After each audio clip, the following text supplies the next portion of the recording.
All right, hey guys, let me show you how we're thinking about how you would want to diagnose and sort of reverse engineer stuff.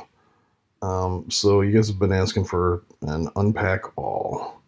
So what we really think is you dive into this and you go, oh no, there's a bunch of nested groups. Sorry, I don't have the default template on my machine anymore, so I'm just going to expand my timeline viewport up a little bit. I'm taking a look at this. I can see, well, there's several different groups in here. So one of the things that we introduced is there's this toggle switch here.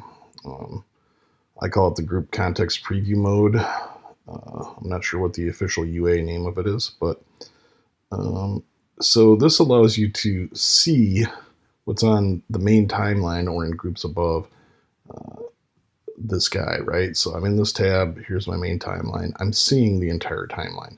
I can only interact with things inside of this particular group when the switch is on. If I just want to see what's just in this group, this is my view right here, right? So I see just the group. All right, so that switch can be helpful.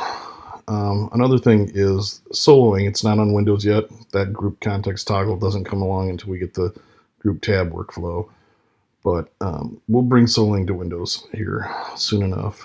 But I'm just going to go in here and start using the soloing to diagnose what each of these groups does. So I'm going to go like this. I'm going to go Option, click on the visibility icon, and now I've soloed just that group.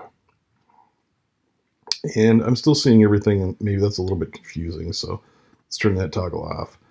And I can see, okay, there's this border that expands right here. So that's really what's going on in this particular group. If I want to go in and dive into it, I can.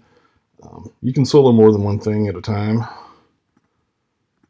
but we're just going to keep going one at a time. So let's take a look at this group in isolation. Well, what is this?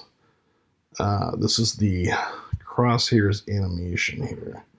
So, and I'm just going to take a look. This isn't a group, but it's a layer. So let's take a look at it in isolation. That's just a cursor icon that's being animated around. Okay, so now I've got a pretty good sense of this, and I'm going to dive in and look at just those crosshairs.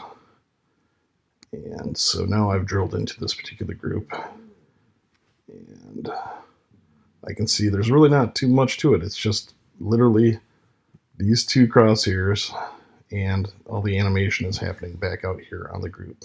If I unpack this group, all that animation gets blown away. So you're really not gaining a lot by unpacking everything. Same would go with, like I said, there's a variety of different other things that groups have. Like each group has a size now. That size is a clipping mask, which allows you to do all sorts of interesting things, but it gets blown away. Things with track mats when you ungroup it. So I'm going to back out of this guy entirely. And we're just going to ungroup this. Well, first, let's see, we have this track mat right here. And we're going to ungroup this. Boom, I don't have a track mat anymore. So I'm not sure that the ungroup all is going to get you the diagnosis tools that you want. It may still be useful, but really want you guys to understand the tools that we have or will have, what's coming in 2021 if you're on Windows, and think about that and use that stuff when we get it to you to inform how you think about this. All right, see you guys later.